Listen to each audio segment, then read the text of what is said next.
이 아침 참 잘 나오셨습니다. 우리 옆에 분 한번 인사하도록 하겠습니다. 잘 잘 나오셨습니다. 나오셨습니다. 큰 은혜 큰 은혜 받으십시오. 받으십시오. 코로나가 우리 몇만 명씩 이제 나오는 또 계절입니다. 그죠?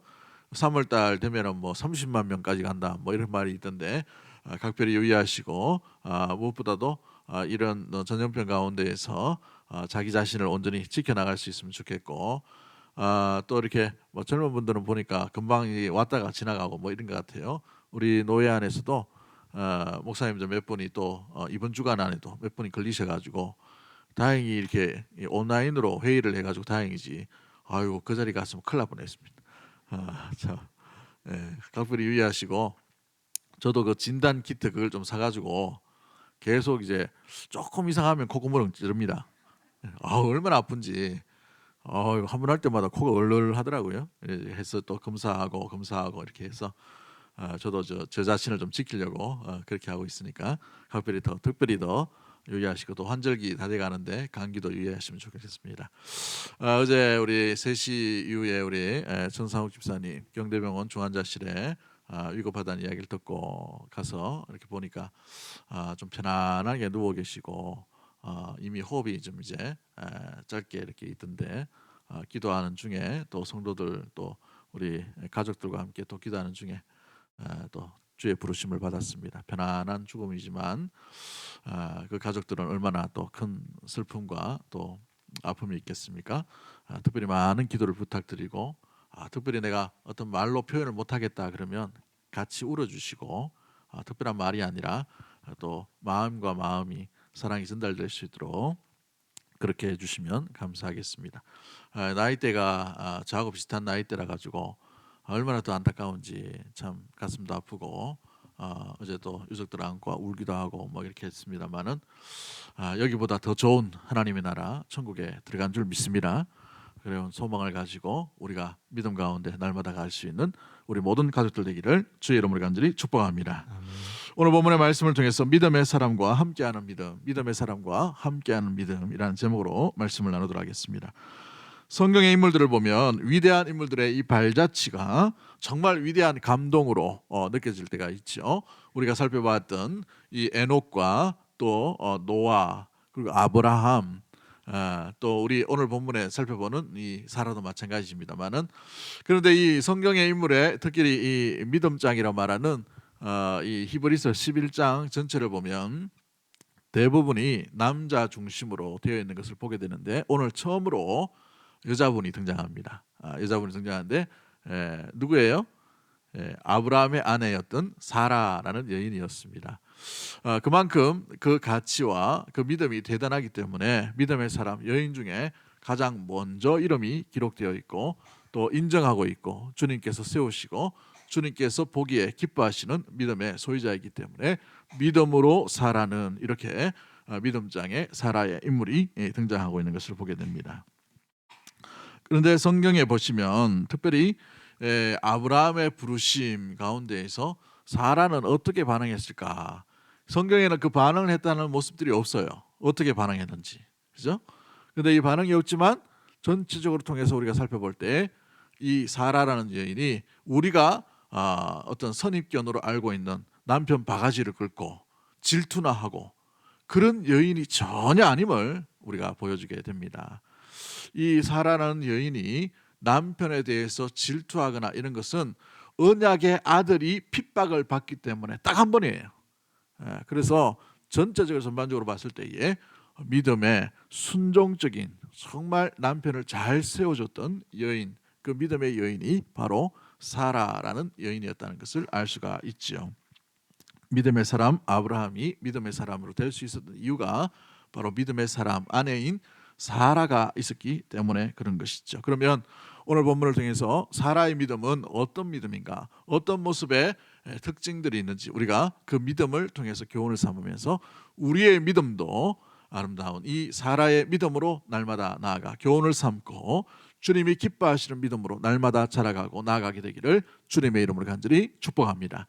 자, 그렇다면 사라의 믿음은 어떤 믿음이었을까요? 첫 번째로 우리가 알 수 있는 사라의 믿음은 의심을 뛰어넘는 믿음이었다는 것입니다. 한번 따라하겠습니다. 사라의 믿음은 사라의 믿음은 의심을 넘어선 믿음이었습니다. 의심을 넘어선 믿음이었습니다. 의심 단계를 뛰어넘었다는 거예요. 뛰어넘었다는 거. 여러분 신앙생활 하다 보면 딱 막히는 부분이 있어요. 딱 막히는 부분.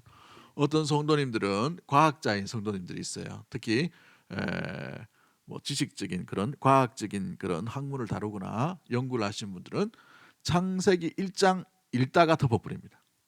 창세기 1장 읽다가 덮어버려요. 왜 그래요? 태초에 하나님이 천지를 창조하시나. 여기서 걸려서 못 넘어가는 거예요. 우리는 넘어가잖아요. 그죠? 안 넘어가는가 보다. 보니까. 우리는 넘어가잖아요. 믿음에 거리낌이 없어요. 부딪힘이 없습니다. 받아들일 수 있다는 이게 믿음이에요. 말씀이 믿겨진다는 것은 이 놀라운 믿음인 줄 믿습니다. 어떤 사람은 말씀을 들어도 믿을 수가 없어요. 이게 의심의 단계이죠. 그런데 이 의심의 단계가 다 나쁜 것은 아닙니다. 반드시 점검해 봐야 돼요. 정말 그런가? 그런데 그 점검하는 사이에 우리 하나님께서 그 이성, 자신이 생각하는 그 이성과 감정과 생각과 경험보다 월등하게 높으신 분이라는 사실들을 깨달을 때에 주의 말씀에 무조건 순복하게 되는, 주의 말씀에 엎드리게 되는 그런 놀라운 수납의 단계가 나타나게 되죠. 받아들임의 단계가 일어나게 됩니다. 그 단계를 넘어서야 믿음의 단계가 나아갈 수 있게 되는 것이죠. 어떨 때는 그것이 물질관에서 올 때가 있습니다. 이것도 해결 못하시는 신이 무슨 하나님인가? 능치 못할 일이 없다고 했는데 왜 여기서 막히는가? 이렇게 생각할 수 있어요. 어떤 부분은 자녀의 부분에서 막힐 수도 있죠. 어떤 부분은 여러분의 진로 가운데에서, 어떤 부분은 여러분의 감정 속에서, 여러분의 내면 속에서 갇혀있는 그 선입견으로 인하여서 하나님이 어떤 분인가 더 넘어서지 못하고, 더 하나님을 붙들지 못하고, 더 위대하시고 더 놀라우신 하나님, 우리의 지식보다, 우리의 경험보다, 우리의 알고 있는 어떤 얄팍한 것들보다 더 위대하시고 더 많으신, 더 놀라우신 그 하나님을 온전히 받아들이지 못할 때가 있다는 것이죠. 저도 대학교 1학년 때 그 러셀의 철학을 읽다가 보통은 철학책 그냥 어려워가지고 넘어갑니다만은 왠지 그게 이게 굉장히 그럴싸하고 와닿더라고요. 그래서 열심히 그걸 읽어봤습니다. 읽다 보니까 심취해버렸어요. 심취하다 보니까 이게 실존주의고 허무주의더라고요. 신이 없다라는 것을 이야기합니다. 그런데 거기에서 이 러셀이 주장하는 여러 가지 논리에 빠져들어 버리니까 내가 여태까지 모태신앙으로 살아왔던 신앙관에 대해서 내가 설명할 그게 없더라고요. 이게 뭐지? 막힘이 있더라고요. 성경이 잘못된 건가? 하나님이 정말 그런가? 라는 이런 의문과 의심이 오게 되었어요. 그래서 장로인 우리 아버지한테 이렇게 물어봤습니다. 아버지한테 막 물어보니까 아버지는 갑자기 애가 와가지고 막 익하니까 아들내미하고 전혀 그런 얘기 안 하잖아요. 솔직히. 갑자기 막 이러니까 아버지가 놀래가지고 야가 뭐 믿음이 있는 것처럼 보이더만 열심히 하는 것처럼 보여. 저 선교단체 출신이거든. 그런데 막 이런 이야기 하니까 놀래가지고 막 반응을 하고 설명을 해주는데 논리가 부딪히니까 어떻게 됩니까? 에? 아버지를 제가 인정했겠어요? 인정 안 하죠. 아버지를 무시해 버리더라고요.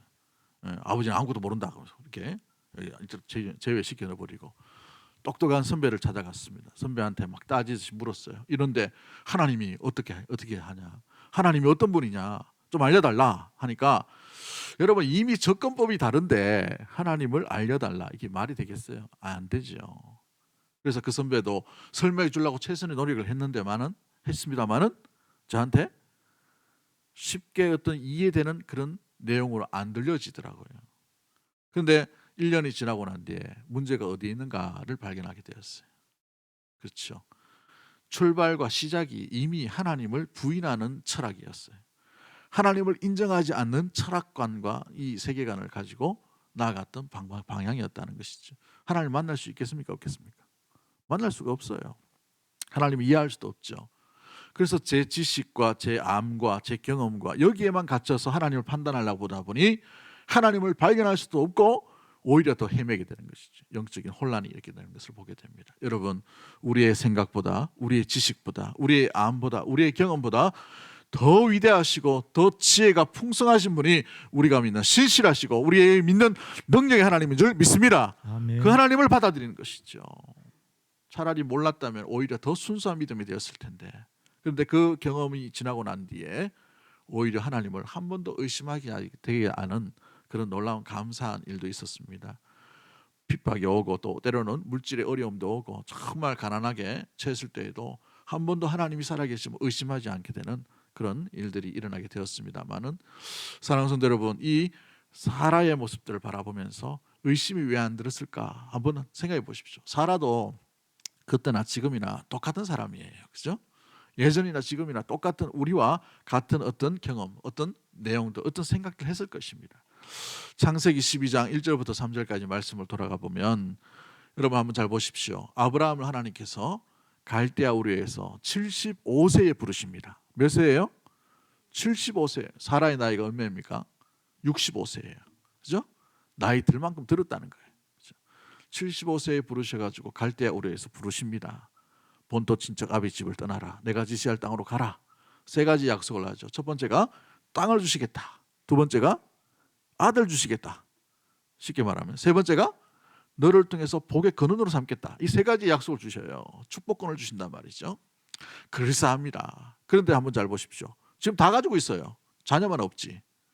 아브라함과 사라는 부자였습니다. 갈대아 우르에서 우상장수였습니다. 지금도 우상장수는 큰 규모의 사업들을 하는 사람이에요. 당시의 고대에 마찬가지죠. 우상이 창궐하는 시대이기 때문에 얼마나 장사가 잘 되었겠습니까? 그런데 그런 상황 가운데 갈대아 우르였어요. 문명의 발상지입니다. 얼마나 어마어마한 제국, 어마어마한 도시가 들어서 있겠습니까? 땅이 얼마나 좋았을까요? 비옥한 토지에 또한 이 수로 시설이 얼마나 잘 되었을까요? 대제국이었어요. 그런데 가야 될 곳이 어디입니까? 갈대아 우르에서 떠나서 3,600km, 3,500km 정도 떨어져 있는 가나안 땅으로 가야 됩니다. 여러분, 나이 먹고 들 만큼 들었을 때에 여러분 고향에 있기를 원합니까? 아니면 떠나기를 원해요? 이민 가는 사람도 60만 들으면 여러분 고향 김치 생각나고 마늘 생각나서 이 고향을 한국으로 돌아오려고 하는 사람들이 많이 있어요. 저희 선배도 몇 명 가 있고 저희 후배도 가 있습니다만은 늘 이게 왜 자꾸 연락을 합니까? 고향이 그립거든요.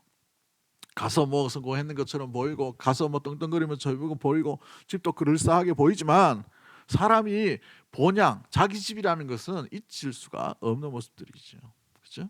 그런데 아내의 나이 65세, 남편의 나이 75세에 어느 날 하나님이 남편을 통해서 말씀을 주셨어요. 떠나라라는 것이죠. 여러분 이 성경을 읽을 때에 주로 우리가 성경을 해석할 때에 아브라함의 입장에서 주로 해석을 합니다. 창세기 12장 1절부터 3절 대부분 그렇게 설교를 들었죠. 또한 하나님의 관점으로 하나님을 만나주시는 이 장면으로 이 성경 본문을 해석합니다만은 오늘 이 사라의 입장에서 우리가 이 성경 본문을 이해하고 받아들인다 한번 생각해 보십시오. 어느 날 75세 나이가 든 영감쟁이가 그죠? 어느 날 하나님을 만났어요. 하나님을 만났는데 우리 떠나야 돼 이제. 가면 아들도 주고 땅도 주고 복의 근원으로 만들어 주신대.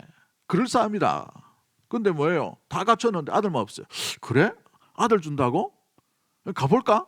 이렇게 생각되는 65세 할머니 누가 있겠습니까? 요즘 65세 할머니도 아닌데. 여러분 같으면 어떻게 했어요? 옆에 분 한번 물어봅시다. 집에 같으면 뭐 하겠노? 응? 어떻게 생각하시겠어요? 영감이 드디어 뭐 했겠네. 이런 생각 안 들었겠어요.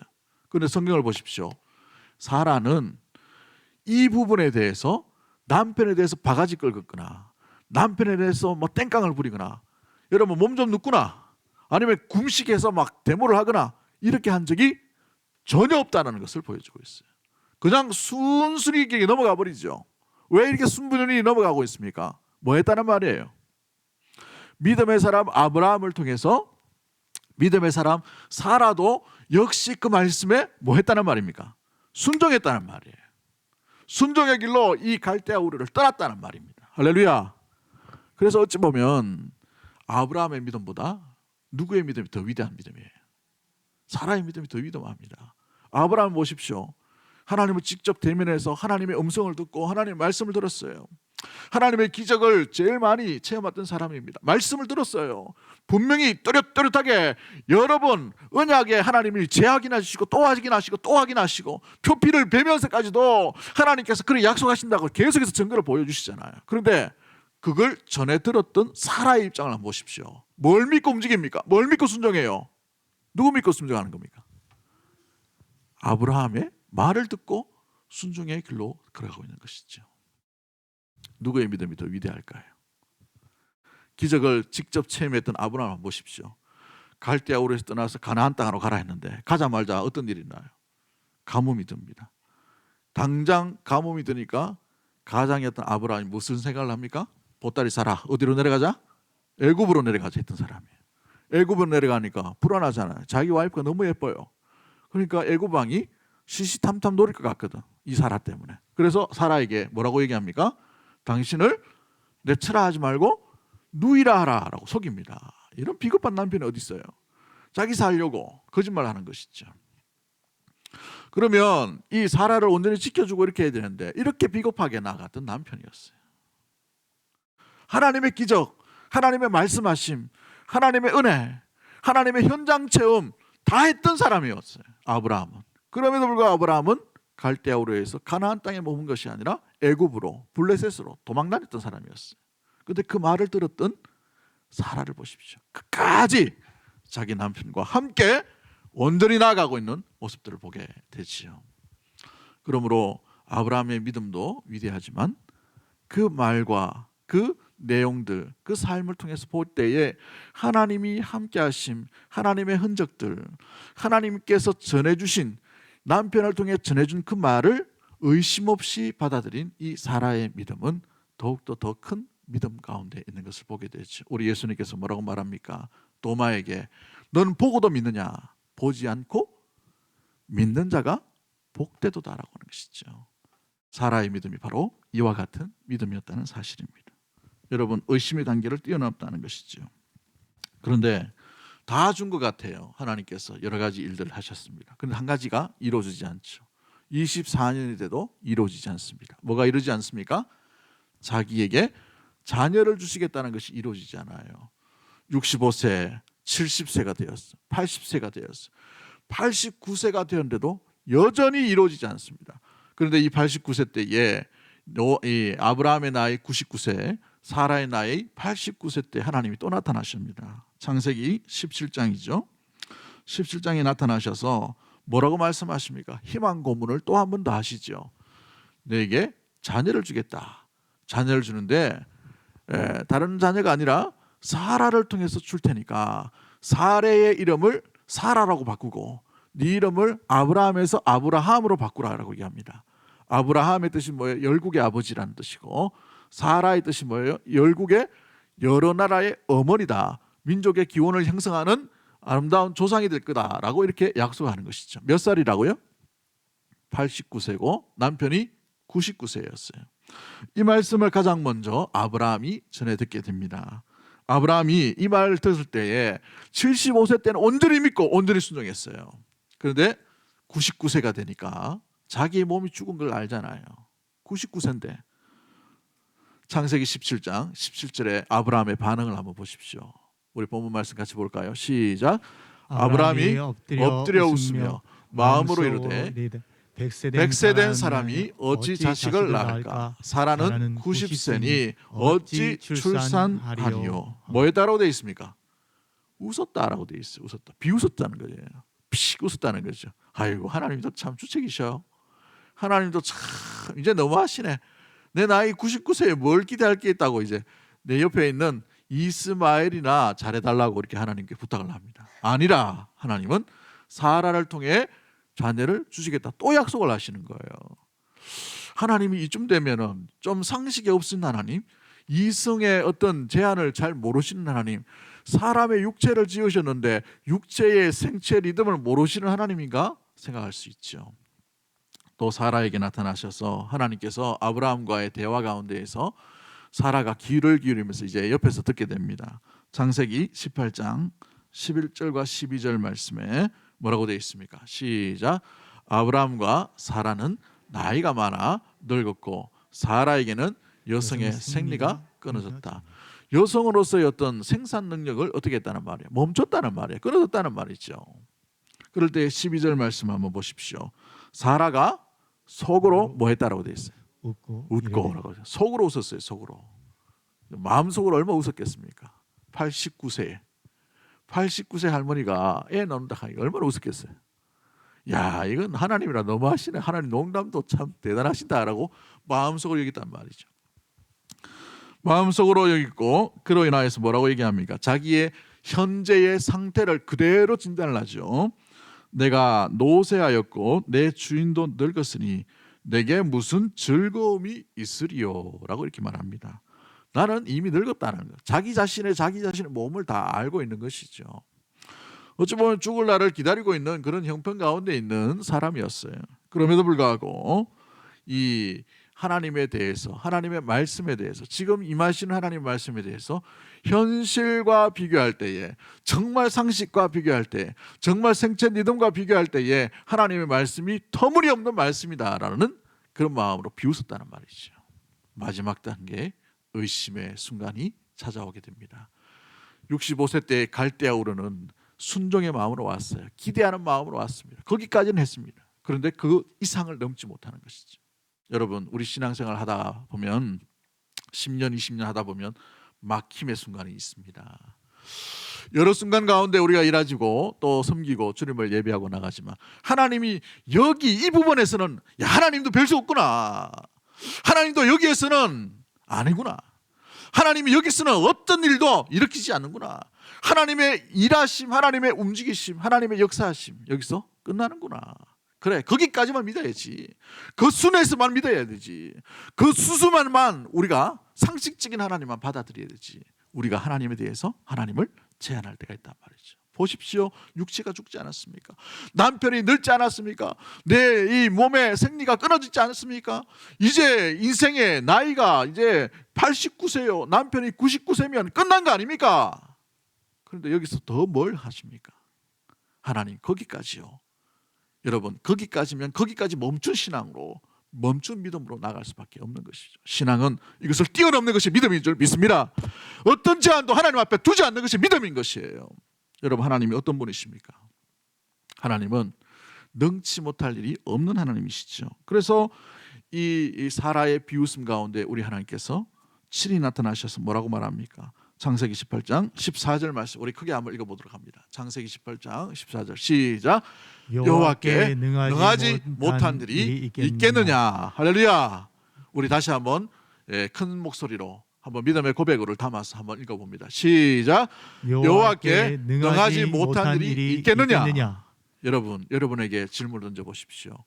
여호와께 능하지 못한 일이 있겠느냐라는 것을 마음 가운데 새기며 신앙생활을 하고 계십니까? 아니면 하나님도 어쩔 수 없는 것이 있다라고 생각하고 여러분 신앙생활을 하고 있나요? 20년, 40년 거기까지는 됐어요. 더 이상 넘지 못하는 그 부분에 하나님도 어쩔 수 없지라는 그 수준과 그 생각과 그 마음과 그 담과 그 벽을 가지고 신앙생활을 하고 계십니까? 아니면 내 삶 가운데 어떤 부분에도 하나님이 하실 수 있는 부분들은 하나님이 충분히 모든 것을 다 능히 감당하실 수 있는 전능하신 하나님이다, 이걸 믿고 믿음 생활을 하고 있나요?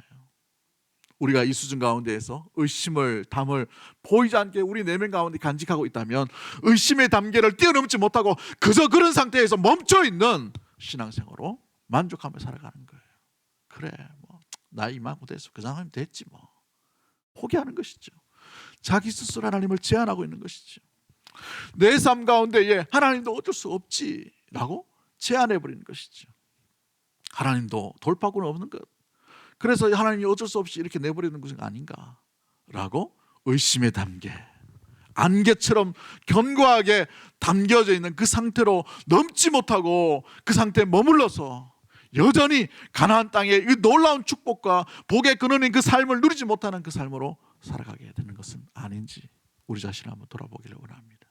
사랑하는 성도 여러분, 그 의심의 단계를 뛰어넘는 믿음의 모든 가족들 되기를 주의 이름으로 간절히 축복합니다. 아멘. 사라의 모습을 보십시오. 어떻게 뛰어넘었습니까? 창세기 18장 14절 말씀처럼 여호와께 능하지 못한 일이 있겠느냐, 이 말씀을 하나님께서 주셨어요. 그런데 보통은 이 말씀이 여러분 우리가 잘 아는 말씀이고 우리에게 들려진 말씀입니다. 그런데 사라를 보십시오. 이후에 이 말씀과 이 배경으로 인하여 사라가 또 비웃었다, 사라가 거부했다, 사라가 무엇보다도 마음 가운데 거부하고 살았다, 이런 내용이 없어요. 여러분 사라를 통해서 우리가 알 수 있는 것이 뭡니까? 창세기 12장 1절부터 3절까지 말씀 가운데 아브라함과 함께했던 사라의 믿음이었다면 이 본문 가운데 더 이상 나오지 않는다는 건 뭘 이야기하는 거예요? 사라가 이 본문의 말씀 뭐 했다는 말이에요? 말씀 그대로 믿었다는 것이죠. 할렐루야. 이게 바로 믿음인 거예요. 사랑하는 성도 여러분, 말씀이 말씀대로 믿겨지는 것이 큰 축복인 줄 믿습니다. 말씀이 말씀대로 믿겨질 때에 말씀에 약속하신 놀라운 약속의 복이 그 10년과 그 과정을 통해서 충만하게 임하게 될 줄 믿는 믿음의 모든 가족들 되기를 주의 이름으로 간절히 축복합니다. 아멘. 우리 예수님께 이 귀신 들린 아이를 간직한 아버지가 찾아오죠. 누가복음 9장 말씀 가운데에서 그 아이가 제자들이 와서 귀신을 막 쫓아내려고 합니다. 그럴 때 제자들이 못해요. 그러니까 이 아버지도 마음 가운데 한계가 있음을 알고 예수님께 그냥 툭 던지며 내뱉은 말이 뭡니까? 할 수 있거든 고쳐달라 이렇게 얘기합니다. 그럴 때 예수님께서 무슨 말씀하시죠? 누가복음 9장 23절 말씀에 우리 같이 한번 읽어봅니다. 시작. 예수께서 이르시되 할 수 있거든이 무슨 말이냐 믿는 자에게는 능하지 못한 일이 없느니라 하시니. 아멘. 예수께서 이르시되 할 수 있거든이 무슨 말이냐? 뭐 하는 자에게요? 믿는 자에게 능히 하지 못할 일이 없느니라 라고 말씀하시는 거예요. 저와 여러분의 신앙의 고백이 되기를 주의 이름으로 간절히 축복합니다. 늘 들려지는 말씀이 아니라 믿는 자가 되기를 주의 이름으로 간절히 축복합니다. 믿는 믿음으로 말미암아 의심의 모든 단계를 뛰어넘고 안개처럼 견고한 것처럼 보이는 그 놀라운 그 믿음의 답답한 그 답답한 상태 가운데에서 뛰어넘을 수 있는 위대한 믿음의 발걸음으로 나갈 수 있는 우리 모든 가족들 되기를 주의 이름으로 간절히 축복합니다. 말씀을 준비하면서 찬양 한 곡을 제가 찾았는데요. 이 찬양에 보면 이런 가사가 있어요.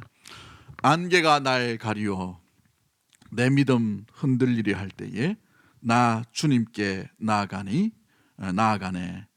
주님은 산 같아서 여전히 그 자리에 계셔. 눈을 들면 보이리라 날 위한 그 사랑.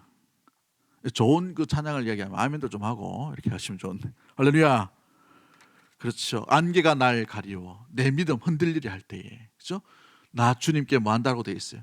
더 나아간다는 거예요.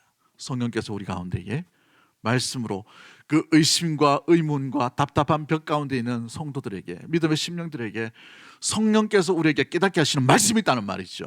그 말씀은 여러분이 들으셔야 되는 말씀인 거예요. 우리가 붙들어야 될 말씀입니다. 우리가 믿어야 될 말씀이라는 사실이죠. 믿지 않으면 넘지 못하는 일들이, 믿지 않으면 할 수 있는 일들이 전혀 일어나지 않는, 기적과 상관이 없는, 은혜와 상관이 없는 삶을 살아갈 수밖에 없는 것입니다. 믿는 자에게 능히 하지 못할 일이 없는 줄 믿습니다. 그 하나님의 놀라운 은혜가 저와 여러분 가운데 일어나게 되기를 주의 이름으로 간절히 축복합니다. 두 번째, 이 사라의 믿음을 통해서 우리가 알 수 있는 것이 무엇입니까? 의심의 단계를 뛰어넘을 수 있었던 이유, 의심의 단계에서 믿음의 단계로 나아갈 수 있었던 이유는 여전히 한결같이 역사하시는 하나님 때문이었어요. 우리 11장 하절, 우리 또 12절, 우리 오늘 본문 가운데 있는 말씀인데 11장 우리 11절 말씀 우리 한번 볼까요? 히브리서 11장 11절 밑에 보시면 이는 이라고 되어 있어요. 이는 약속하신 이를 뭐한 줄 알았다라고 되어 있어요. 미쁘신 줄 알았다라고 되어 있어요. 미쁘신 줄 알았다. 우리 이 국어과 우리 교수님이 우리 교회에 두 분 계시지만 미쁘다라는 말이 뭐예요? 미쁘다라는 말은 그렇죠. 성실하다라는 뜻입니다. 성실하다, 신실하다라는 의미를 가지고 있어요. 성실하다, 신실하다, 이 말은 뭡니까? 거짓말이 없다라는 것을 얘기하죠. 민수기 23장 19절 말씀에 우리 말씀 가운데 한번 읽어볼까요? 시작. 하나님은 사람이 아니시니 거짓말을 하지 아니하시고 인생이 아니시니 후회가 없으시도다. 어찌 그 말씀하신 바를 행하지 아니하시며 하신 말씀을 실행하지 않으시랴 라고 되어 있죠. 옛날 번역에 보면 하나님은 인생이 아니시니 시건치 아니하시고 라고 되어 있어요. 시건치 않다. 시건치 않다는 한문으로 보면 음식 식자에다가 말씀 문자를 이렇게 써요. 그죠? 말을 뭐 하지 않는다는 거예요. 잡아먹지 않는다. 이거 뭐예요? 한번 말하시면 지키시는 하나님이라는 말이죠. 약속을 위반하지 않는 하나님이시죠. 반드시 지킨다는 말씀입니다. 사무엘상 15장 29절 말씀에 여호와의 지존자는 거짓이나 변개함이 없으시니 그는 사람이 아니심으로 결코 변개치 아니하심이니이다라고 이렇게 말씀하고 있죠. 바꾸지 않는다는 말이에요. 이스라엘 백성들을 하나님께서 구출하시기 위해서 이미 아브라함 때에 약속하시고 요셉을 통해 약속하셔서 그 약속이 400년 만에 그대로 잊지 아니하시고 이스라엘 백성을 구출하신 것을 보게 됩니다. 이스라엘 백성들이 참담한 그때 온 인류가 죄 가운데 관영할 때에 우리 예수 그리스도를 이 땅 가운데 보내시는 그 약속의 말씀도 신실하고 성실하게 약속대로 온전히 이루신 분이 우리 하나님의 놀라운 약속, 신실하심인 줄 믿습니다. 그러므로 우리 하나님이 신실하신 하나님이에요. 성실하신 하나님이라는 사실입니다. 이 사라가 신실하고 성실하신 그 하나님을 만나게 되었다는 것이죠. 누구를 통해서요? 아브라함에게 대하시는 하나님을 통해서 알게 되었다는 겁니다. 아브라함이 어떤 사람이었어요? 우상장수의 아들이었어요. 오늘 하나님께서 불러주셨습니다. 3,500km의 그 먼 길을 묵묵히 걸어가는 것을 봤습니다. 그런데 고대의 여행은요, 지금의 여행과 다릅니다. 우리는 뭐 비자 하나 가지고 있고 여권 하나 들고 있으면 대한민국 국민이기 때문에 우리나라 이 국익이 높기 때문에 또 잘 지켜줘요. 그죠? 또 보호를 해준단 말이죠. 그런데 고대의 여행은요, 외적, 적군들, 또 도적대들, 산적들, 또 이 자연에 다 노출되어 있단 말이에요. 언제 죽을지 모릅니다. 여행한다는 것은 상당히 위험한 일이에요. 그래서 이 가족을 이끌고 내려온다는 것 자체도 어려운 일이에요. 여러분, 외지 사람들을 고대에 가만내버려 두겠습니까? 밥이죠. 그냥 뜯어먹기 딱 좋은 밥이에요. 그럼에도 불구하고 아브라함의 가정이 이 가나안 땅에 정착할 때까지 어느 누구도 어느 민족도 이 민족, 이 가정을 손대지 못하도록 오히려 두려워할 만큼 그렇게 하셨어요. 아브라함의 가솔들 300여 명을 이 가나안 땅에 있는 연합 군대와 전쟁을 할 때에도 오히려 큰 이 전쟁에서 승리하게 되어서 많은 전리품을 얻게 하는 이 놀라운 기적들, 누가 한 겁니까? 아브라함이 한 게 아니에요. 하나님이 하셨다는 것이죠. 아브라함을 자세히 보니까 누가 일하신 것이 보이는 거예요. 하나님이 일하신 것이 보이는 것입니다. 가만히 보니까 수십 년간 지켜보니까 저건 아브라함이 똑똑해서, 아브라함이 경험이 많아서, 아브라함이 실력이 많아서, 아브라함이 언변이 좋아서, 아브라함이 사업수단이 좋아서 그렇게 하는 것이 아니라 저 속에 일하시는 누가가 있네 라는 것을 보게 됐죠. 그 누구예요? 하나님이라는 거예요. 하나님의 성실하심, 하나님의 인도하심, 하나님의 지켜주심, 하나님께서 약속하신 것을 한 번도 잊지 아니하시고 이 아브라함을 온전히 지켜가시는 것을 사라의 눈에도 발견되었다는 것이죠. 할렐루야. 그 하나님을 발견하기 때문에 하나님의 신실하심이 어떤지를 놓치지 않았다는 것이죠. 우리가 교회에 여러 사람들이 같이 옵니다. 사랑하는 성도 여러분, 우리가 사람과 사람으로 만날 때 우리도 마찬가지예요. 우리는 예수 그리스도를 믿는 하나님의 백성인 줄 믿습니다. 그러므로 우리 안에 성령께서 계심을 기억하고 저 성도 안에, 저 집사 안에, 저 목사 안에, 저 장로 안에 하나님의 살아계심을 맛보고 느끼고 발견할 수 있는 믿음의 모든 가족들 되기를 주의 이름으로 간절히 축복합니다. 그것이 발견되어지는 것이 교회인 것이죠. 그 은혜를 나누는 것입니다. 사랑하는 성도 여러분, 누가 일하시는 것을 보게 되었어요. 하나님의 신실하신 하나님의 사랑이 아브라함을 한순간도 놓치지 아니하고 20여 년이 지났지만 한결같이 붙드시는 그 하나님, 이삭을 낳고 난 뒤에도 마찬가지 한결같이 붙드시는 그 하나님을 이 사라가 발견하게 되었다는 것이지. 어깨 넘어서 자라고 어깨 넘어서 본 믿음이 더 훌륭한 믿음이 될 수 있는 것처럼 아브라함의 믿음을 오히려 뛰어넘는 믿음으로 사라가 자라가고 있는 것을 말해주고 있습니다. 사랑하는 성도 여러분, 사라의 고백을 보십시오. 히브리서 11장 12절 말씀에 이름으로 죽은 자와 같은 한 사람으로 라고 되어 있어요. 죽은 자, 자기 자신이 죽었다라고 하는 것을 알고 있어요. 그러나 하나님에 의해서, 하나님께 맡기면 신실하신 하나님에 의해서 뭘 할 수 있다는 말이에요. 이 죽었던 몸, 이 죽은 바와 같은 이 육체, 우리 바디, 이 생체 리듬이라 하더라도 주님은 충분히 뭐 하신다는 말이에요. 살릴 수 있는 능력이 신실하신 하나님께 있다는 것을 말씀해 주고 있는 것이죠. 한 사람을 통해서 이루어 나가시는 하나님의 놀라운 계획들, 멈추지 않으시는 하나님의 놀라운 사랑이 여기에 담겨져 있기 때문에 이런 것이죠. 그러므로 신실한 하나님을 뭐 하기만 하면 되는 거예요? 믿고 신뢰하고 붙들고 바라보기만 하면 죽은 자와 같은 육체의 몸도 일으키시고 세워나가시고 붙들어 주시고 인도하여 주시고 길을 열어주시고 회복케 하시고 살게 하여 주시고 아들도 허락하여 주시는 놀라운 일들이 충분히 가능함을 신실하신 하나님을 붙들고 알게 되고 그 하나님을 믿게 되었다는 것입니다. 히브리서 3장 14절 말씀에 우리가 시작할 때에 확신한 것을 끝까지 견고히 잡고 있으면 그리스도와 함께 참여한 자가 되리라 라고 말씀하시죠. 약속 가운데 참여하게 되는 이유도 모습도 마찬가지입니다. 사랑하는 성도들, 왜 사라의 믿음을 보여줄까요? 믿음의 성도들이 믿다가 남편이 죽임을 당합니다. 아들이 죽임을 당해요. 이제 과부와 이제 고아처럼 남겨졌습니다. 혼자 내버렸다는 것이죠. 그러나 사라를 보십시오. 죽은 것과 같은 그 몸에서도 놀랍게 생명을 잉태하여 주시고 열국의 어머니라고 칭찬해야 하시는 놀라운 하나님이 살아계심, 그 하나님의 신실하심을 바라보면 지금 이 초대교회와 교회와 같은 그 형편과 상황, 죽은 것 같은 그 모습들, 죽은 것 같은 그 신앙의 삶 가운데에서도 충분히 생명이 일어나게 됨을 신실하게 붙들고 믿으라는 것을 말해주고 있는 것입니다.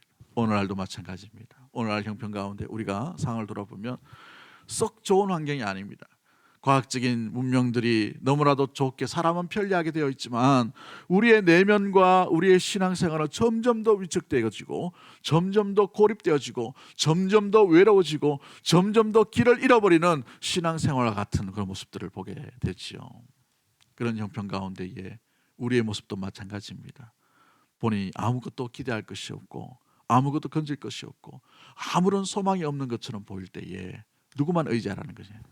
신실하신 하나님만 의지하라라는 것이죠. 말씀을 준비하면서 책을 읽은 것이 있는데요, 그 책에 이런 말씀이 있습니다. 말씀을 정리하면서 그 책에 이런 말씀이 있어요. 이 땅의 정보가 너무 많은 것도 이 시대의 문제입니다. 이 시대의 문제. 이 시대의 문제가 뭐라고요? 정보가 너무 많다는 거예요. 정보가 너무 많다 보니까 쓰레기 같은 이 땅의 정보들, 엄청난 정보의 바다에 빠져서 오히려 그 정보 때문에 더 허우적허우적 그러게 된다는 것이죠.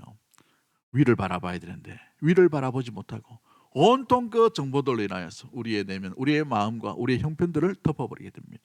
그로 인하여서 나아가지도 못하고 일어서지도 못하고 주저앉은 상태로 나아가는 그런 성도의 모습들이 있다는 것이죠. 그런데 사랑하는 성도 여러분, 한번 잘 보십시오. 사울과 다윗을 한번 비교해 보면 사울은 바라보는 대상이 다윗밖에 없었어요. 다윗이 등장하자 사울은 천천히요 다윗은 만만이라는 그 소리에 이성과 모든 마음의 감정들을 잃어버렸습니다. 그래서 다윗을 죽이려고만 했어요. 다윗만 바라보니까 다윗을 죽이는 대상이요, 시기의 대상이요, 질투의 대상이요, 내 자리를 위협하는 대상으로만 여겼다는 말이죠. 그런데 다윗을 보십시오. 다윗은 그 어려운 형편 가운데에 목동으로서도 여호와는 나의 목자시니 내게 부족함이 없으리로다 고백한 것처럼 이 다윗은 어린 순간 가운데에서도 목동으로 있으면서도 주님만 바라보는 훈련을 했어요. 골리앗 앞에서도 주님만 바라보므로 주의 이름으로 나갔고, 사울 왕 앞에 쫓겨나는 형편, 광야 가운데 가는 형편, 배고픔의 형편들, 동굴 가운데 갇혀있는 그 형편 가운데 있다 하더라도 주님만 바라보기 때문에 사울 왕을 죽일 수 있는 그 형편 가운데 있어도 하나님께서 기름 부은 왕을 내가 어찌하리요 라고 풀어주는 그런 모습들이 있게 되죠. 목적이 뭡니까? 무엇을 바라보기 때문입니까? 하나님만 바라보기 때문인 것이죠. 저와 여러분이 이 혼탁한 세상 가운데 무엇을 바라보고 계십니까? 여러분은 무엇을 주목하고 있나요? 무엇에 집중하고 나갑니까? 신실하시고 지금도 역사하시고 우리 가운데 임하시는 그 하나님만 발견할 수 있는, 하나님께 집중할 수 있는, 하나님만 바라볼 수 있는 우리 모든 가족들이 되기를 주님의 이름으로 간절히 축복합니다. 아멘. 세월이 변하고 환경이 변한다 하더라도 변하지 않는 한 분이 있어요. 영원토록 우리 가운데 신실하게 약속하신 그 하나님, 다시 오실 주 예수 그리스도는 변치 않는 우리 하나님인 줄 믿습니다. 그 주님만 바라볼 수 있는 믿음의 모든 가족들로 온전히 나아가는 우리 모든 시민들 되기를 주님의 이름으로 간절히 축복합니다. 우리 찬양합니다. 주여 우린 연약합니다. 주여 우린 연약합니다. 우린 오늘을 힘겨워합니다. 우린 오늘을 힘겨워합니다.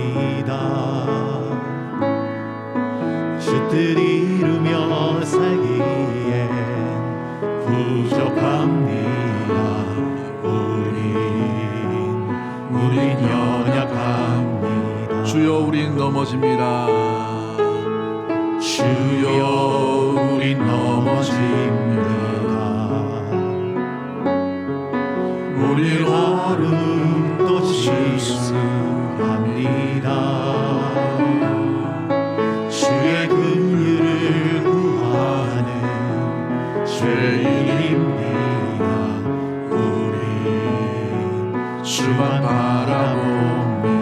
한없는 주님의 은혜, 한없는 주님의 은혜, 온 세상 위에 넘칩니다. 가릴 수 없는 주 영광, 온 땅 위에 충만합니다.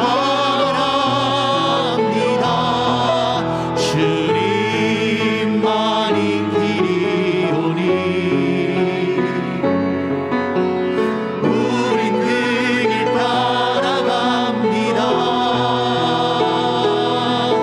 그 안에 우리를 이루신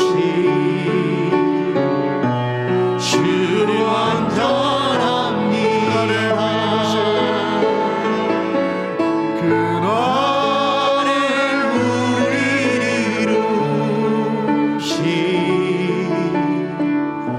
주는 완전합니다. 우리 이 시간에 합심해서 기도할 때에 우리의 믿음이 의심의 담계와 우리가 막혀있는 그 담 가운데에서 멈춰있는 모습들이 아니라 그것을 뛰어넘을 수 있는 온전한 믿음으로 나아갈 수 있도록 주님 길을 열어주시고 말씀이 들려지게 하시고 말씀을 붙들 수 있는, 말씀을 믿을 수 있는 믿음의 심령과 가정 될 수 있도록 도와달라고 기도하십시다. 또한 기도하실 때에 우리가 이 땅에 있는 수많은 정보들에 우리의 귀와 우리의 영혼이 귀를 기울인 것이 아니라 신실하신 하나님께 집중을 하고 신실하신 주님만 의지하며 신실하신 주님의 손만 의지하고 나아갈 수 있는 우리 사랑하는 주의 백성과 가정과 또 우리 교회가 될 수 있도록 특별히 함께 해달라고 그람 가운데 우리 주여 한번 해주고 통성으로 합심해서 한번 기도하기를 원합니다. 주여